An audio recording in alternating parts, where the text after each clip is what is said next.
Hello, জি। আসসালামু আলাইকুম। ওয়ালাইকুম সালাম। কে বলছেন?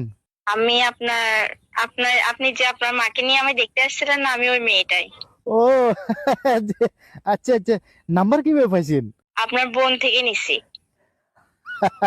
আপনার বুদ্ধি আছে, বুদ্ধিমতী। যাক, ভালো লাগলো ফোন দিছেন। কেমন আছেন আপনি? এই তো ভালো। আপনি কেমন আছেন? আছি আছি, আলহামদুলিল্লাহ ভালো আছি। আচ্ছা, আপনাকে একটা প্রশ্ন করতাম। হ্যাঁ হ্যাঁ, 100 বার 100 বার করেন। আপনার কেমন মেয়ে পছন্দ? আমার কেমন মেয়ে পছন্দ বলতে এই একটু জিগজ্যাগ টাইপের, একটু আধুনিক, একটু মডার্ন।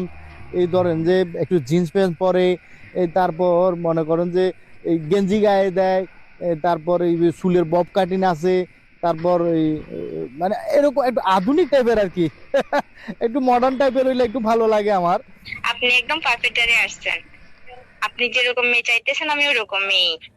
গ্রামে থাকলে কি হবে, আমি শহরের মেয়েদের মতোই চলাফেরা করি। আর আমার টিকটকে 1 মিলিয়ন ফলোয়ার্স আছে। 1 মিলিয়ন? হ্যাঁ, 1 মিলিয়ন। আচ্ছা আচ্ছা। আমি তো জিন্স প্যান্ট পরা ছাড়া কোথাও যাই না। আমি শহরের মেয়ের মতো গেঞ্জি গায়ে দিই। ও আচ্ছা আচ্ছা আচ্ছা। তাহলে এবার বলেন, আপনার কি আমাকে পছন্দ হয়েছে? আরে বোন, আপনি জীবনে কোনোদিন শুনছিলেন নে যে কোনো ছেলে, কোনো পুরুষ, কোনো পাত্র বিয়ে করার লা বলি, এই যে সংসার করবে লা বলি, নিজে সারা জীবন কাটা দিবে লা বলি, হ্যাঁ, এই যে ডিজে মার্কা মাইয়া বিয়ে করব, স্টাইলিশ মাইয়া বিয়ে করব, আধুনিক মাইয়া বিয়ে করব, জিন্স প্যান্ট পরা মাইয়া, গেঞ্জি গায়ে দেওয়া মাইয়া, এই যে চুলের বব কাটিং মার্কা মাইয়া বিয়ে করব, হ্যাঁ, এই মাইয়া যদি বিয়ে করি আর সংসার থাকবে না, আমার জীবন তো তেনা তেনা হয়ে যাবে। হ্যাঁ, আমার সব টাকা তো ফাল্লারে চলে যাইব।